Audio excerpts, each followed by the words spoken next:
অসুবিধা আমি থেকে ইনস্টিটিউট থেকে কিছুক্ষণ ছিলাম, তখন আমার বন্ধু বান্ধব অনেকে বলছিল একটু অস্বস্তি হচ্ছে, আবার না কারো কেউ কেউ বলছে একটু শ্বাসকষ্ট হচ্ছে।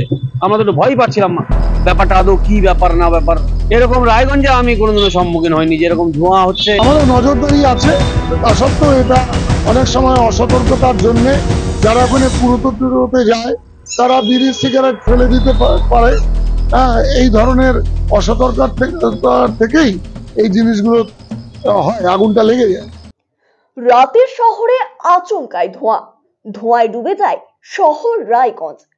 খবরটি শুনে কিছুটা অবাক হচ্ছে নিশ্চয়ই। সোমবার রাতে রায়গঞ্জ শহরের অধিকাংশ মানুষও হতবাক হয়ে যান। কিসের ধোঁয়া? প্রথমে কুয়াশা মনে হলেও ক্ষণিকের মধ্যেই ভুল ভেঙে যায়।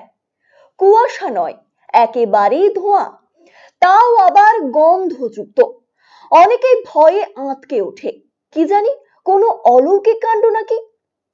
এদিক ওদিক ছুটতে থাকেন অনেকেই। ধোঁয়ার উৎস খুঁজে বের করার চেষ্টা করেন সকলেই। কিছুক্ষণ পরে দমকলের ঘন্টা শুনে সকলেই বুঝতে পারেন আগুন লেগেছে।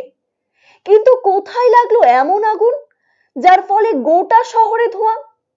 পরে জানা যায় আগুন লেগেছে রায়গঞ্জ শহরের বন্দর শ্মশান সংলগ্ন ডাম্পিং গ্রাউন্ডে।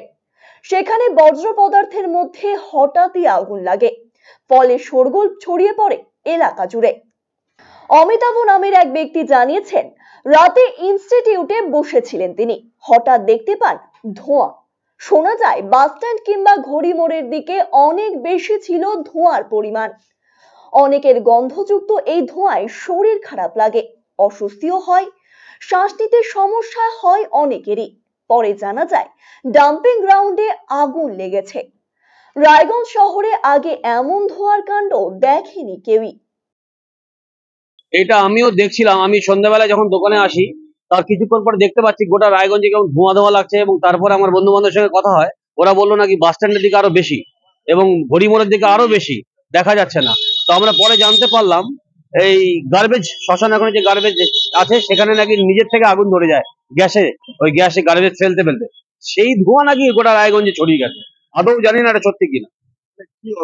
অসুবিধা আমি থেকে ইনস্টিটিউট থেকে কিছুক্ষণ ছিলাম, তখন আমার বন্ধু বান্ধব অনেকে বলছিল একটু অস্বস্তি হচ্ছে, আবার না কারো কেউ কেউ বলছে একটু শ্বাসকষ্ট হচ্ছে। আমরা তো একটু ভয় পাচ্ছিলাম ব্যাপারটা আদৌ কি ব্যাপার না ব্যাপার। এরকম কোনোদিন সম্মুখীন হয়েছে?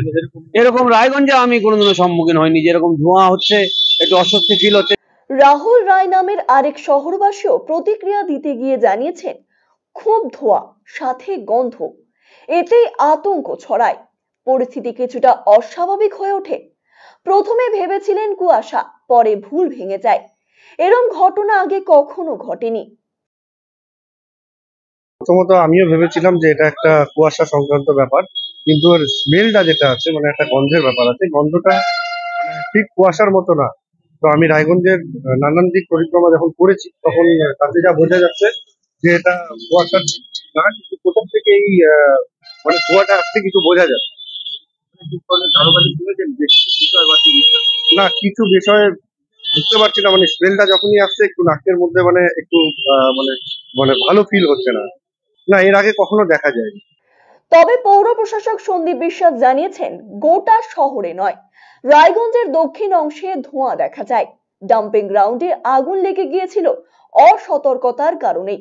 পরে দমকল ও জেসিবি দিয়ে পরিস্থিতি স্বাভাবিক করা হয়। এক্ষেত্রে নজরদারি বাড়ানোর কথা জানিয়েছেন পৌর প্রশাসক। না, শহর জুড়ে নয়, পার্টলি শহরের দক্ষিণ দিকের একাংশে এটা ধোঁয়া দেখা গেছে, এবং ধোঁয়ার সাথে একটু গন্ধও ছিল। তো এটা আমরা যখন আমাদের নজরে আসে তৎক্ষণাৎ আমরা ফায়ার ব্রিগেডকে খবর দিই।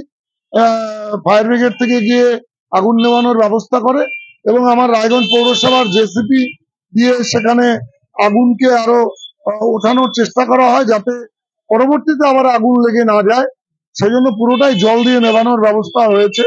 রাত্রি 10:30 11টার মধ্যে আগুন নিয়ন্ত্রণে চলে এসছে।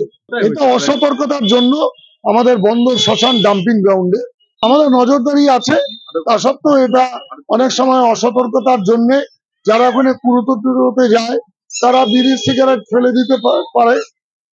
এই ধরনের অসতর্কতার থেকেই এই জিনিসগুলো হয়, আগুনটা লেগে যায়। নজরদারি কি আর একটু নজরদারি আমরা আরো বাড়াবো। RCTV সংবাদ, রায়গঞ্জ।